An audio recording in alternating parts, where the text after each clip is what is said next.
नमस्कार, मैं हूं जितेंद्र दीक्षित। अनकट में आज हम बात करेंगे राज ठाकरे की।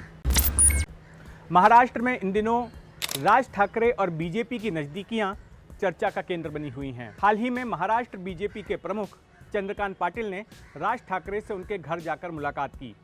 बीते 1.5-2 हफ्तों में ये राज ठाकरे और बीजेपी नेताओं के बीच दूसरी मुलाकात है। कहने को तो ये मुलाकात शिष्टाचार के लिए हुई, लेकिन राजनीति में जो दिखता है वो होता नहीं। पर्दे के पीछे की कहानी कुछ और ही होती है। तो क्या पक रहा है राज ठाकरे और बीजेपी के बीच पर्दे के पीछे? दरअसल इस कहानी के बैकग्राउंड में है मुंबई महानगर पालिका के चुनाव, जो कि अगले साल फरवरी में हो सकते हैं। मुंबई महानगर पालिका देश की सबसे बड़ी महानगर पालिका मानी जाती है और कई छोटे राज्यों के बजट से बड़ा मुंबई महानगर पालिका का बजट होता है। और तमाम पार्टियां मुंबई महानगर पालिका पर अपनी सत्ता चाहती हैं और इसके लिए अभी से ही इन पार्टियों ने अपनी अपनी रणनीति बनानी शुरू कर दी है। मुंबई महानगर पालिका पर बीते करीब 3 दशकों से शिवसेना की सत्ता है, लेकिन साल 2017 में शिवसेना की सत्ता खतरे में पड़ गई थी, जब शिवसेना और बीजेपी ने अलग अलग चुनाव लड़ा था। 227 में से 84 सीटें शिवसेना को मिली थी और बीजेपी को मात्र 2 सीटें कम, यानी कि 82 सीटें मिली थी। 2019 के विधानसभा चुनाव आने के बाद में शिवसेना और बीजेपी का गठबंधन टूट गया, क्योंकि उद्धव ठाकरे को मुख्यमंत्री बनना था। लेकिन अब बीजेपी ने ठान लिया है कि मुंबई महानगर पालिका पर उसका ही झंडा फहरना चाहिए और इसके लिए उसने अपनी रणनीति बनानी शुरू कर दी है। और इसी रणनीति के तहत माना जा रहा है कि राज ठाकरे के साथ बीजेपी की करीबियां बढ़ रही हैं। शिवसेना के साथ छोड़ने के बाद अब बीजेपी महाराष्ट्र में और खास करके मुंबई में नया पार्टनर तलाश रही है और इस तलाश में सबसे ऊपर नाम है MNS का, यानी कि राज ठाकरे की पार्टी का। राज ठाकरे, जो कि मराठीवाद का मुद्दा लेकर अपनी राजनीति कर रहे थे, उन्होंने भी साल 2019 में ये कहा कि अब उनकी पार्टी हिंदुत्व के एजेंडे को अपनाएगी। उन्होंने अपनी पार्टी का झंडा भी बदल दिया था और भगवा ध्वज अपना लिया था।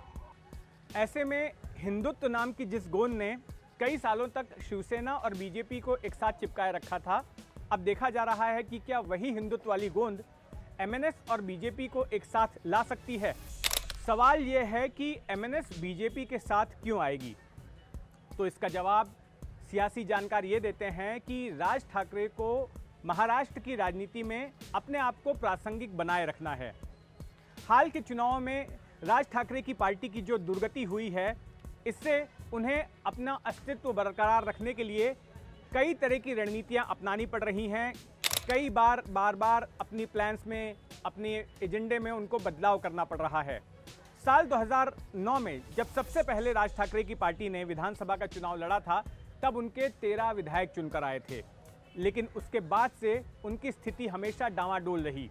साल 2014 में MNS का सिर्फ 1 ही विधायक चुना गया। इसके बाद साल 2019 में भी MNS 1 सीट से ज़्यादा चुनाव में नहीं जीत पाई। विधानसभा के अलावा अगर महानगर पालिकाओं की बात करें तो महानगर पालिकाओं में भी MNS की हालत खराब रही। नासिक महानगर पालिका MNS के हाथ लगी थी, लेकिन वहां भी MNS से सत्ता छिन गई। मुंबई महानगर पालिका में बीते BMC के चुनाव में MNS के 7 पार्षद चुनकर आए थे, लेकिन उनमें से 6 पार्षदों को शिवसेना ने तोड़कर अपने साथ मिला लिया। इस तरह से MNS मुंबई में 1 पार्षद वाली और महाराष्ट्र में 1 विधायक वाली पार्टी बनकर रह गई है। महाराष्ट्र के सियासी हलकों में कहा जाता है कि राज ठाकरे की रैलियों में भीड़ तो बहुत जुटती है, तालियां भी खूब बजती हैं, लेकिन ये उत्साही भीड़ राज ठाकरे के लिए वोटों में तब्दील नहीं हो पाती और उन्हें सीटें नहीं मिल पाती। ऐसे में राज ठाकरे के लिए ज़रूरी हो जाता है कि वो कुछ कड़े फैसले करें, अपने पार्टी में कुछ फंडामेंटल बदलाव करें और नई रणनीतियां बनाएं। राज ठाकरे के बीजेपी के साथ रिश्ते कभी नरम कभी गरम रहे हैं। साल 2006 में जब राज ठाकरे ने अपनी अलग पार्टी बनाई MNS, तो उसके बाद वे गुजरात के दौरे पर गए थे। तब नरेंद्र मोदी गुजरात के मुख्यमंत्री थे और गुजरात मॉडल किस तरह से सफल रहा है, क्या है गुजरात मॉडल, ये समझने के लिए वो गए गुजरात और वहाँ जाकर उन्होंने मोदी की काफ़ी प्रशंसा भी की थी, काफ़ी तारीफ भी की थी। लेकिन राज ठाकरे के सुर साल 2019 के लोकसभा चुनाव के पहले एकदम बदल गए। लोकसभा चुनाव के पहले राज ठाकरे महाराष्ट्र के अलग अलग इलाकों में घूम घूम के रैलियां आयोजित कर रहे थे और उन रैलियों में वीडियो दिखा दिखाकर मोदी सरकार की खामियों को गिना रहे थे, मोदी के पुराने बयानों को दिखा रहे थे और कह रहे थे कि मोदी कैसे बोलते कुछ और हैं और करते कुछ और हैं। उनकी ये रैलियां लाओ रे तो वीडियो नाम से काफ़ी चर्चित हुई थी, क्योंकि हर बार वो इसी अंदाज में अपने कार्यकर्ताओं को वीडियो लगाने कहते थे और उनके ज़रिए मोदी सरकार पर निशाना साधते थे। तब राज ठाकरे ने जिस तरह से बीजेपी के खिलाफ मुहिम चलाई थी, तो उसके बाद बीजेपी की ओर से ये आरोप लगाए जाने लगे कि राज ठाकरे ये सब कुछ एनसीपी के कहने पर कर रहे हैं। देवेंद्र फडणवीस ने, जो कि उस वक्त मुख्यमंत्री थे, उन्होंने तो यहाँ तक आरोप लगा दिया कि राज ठाकरे बारामती के तोते हैं जो उनकी बनाई हुई स्क्रिप्ट को बोलते हैं।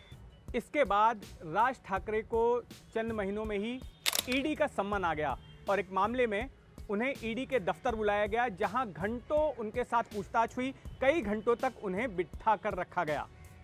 साल 2019 की शुरुआत में राज ठाकरे की पार्टी में बड़ा परिवर्तन देखने मिला। राज ठाकरे, जो अब तक मराठीवाद की राजनीति कर रहे थे, उन्होंने एक रैली आयोजित करके कहा कि उनके डीएनए में हिंदुत्व है। उन्होंने हिंदुत्व को अपनी पार्टी का एजेंडा बना दिया और यहाँ तक कि उनकी पार्टी का जो 4 रंगों का झंडा था, उसको बदलकर उन्होंने भगवा ध्वज अपना लिया। अब फिर से एक बार राज ठाकरे और बीजेपी में नज़दीकियाँ देखी जा रही हैं और ये माना जा रहा है कि हो सकता है दोनों पार्टियाँ शायद किसी तरह का अरेंजमेंट कर लें, किसी प्रकार का गठबंधन कर लें अगले बीएमसी के चुनाव के लिए। लेकिन यहाँ पर एक चीज़ जोड़ा बन सकती है। राज ठाकरे का इतिहास, जो कि उत्तर भारतीयों के खिलाफ रहा है, उत्तर भारतीयों के खिलाफ जो एमएनएस ने मुहिम चलाई थी, वो एक रोड़ा बन सकती है। और ऐसे में जब तक कि राज ठाकरे ये साफ नहीं करते कि उनका उत्तर भारतीय विरोध, परप्रांतीय विरोध उनका खत्म हो चुका है या उस मुद्दे को अब वो ज़्यादा तरजीह नहीं देते हैं, तब तक बीजेपी के लिए राज ठाकरे के साथ हाथ मिलाना मुमकिन नहीं लग पा रहा है। क्योंकि इससे होगा ये कि अगर बीजेपी और एमएनएस महाराष्ट्र में हाथ मिलाते हैं, साथ आते हैं, तो इसका असर उत्तर भारत में पड़ सकता है, उत्तर भारत के वोटों पर पड़ सकता है, उत्तर प्रदेश और बिहार जैसे राज्यों के वोटों पर पड़ सकता है। और बीजेपी वहाँ, क्योंकि अगले साल उत्तर प्रदेश में भी चुनाव है, उसे देखते हुए कोई बड़ा रिस्क नहीं उठाना चाहेगी।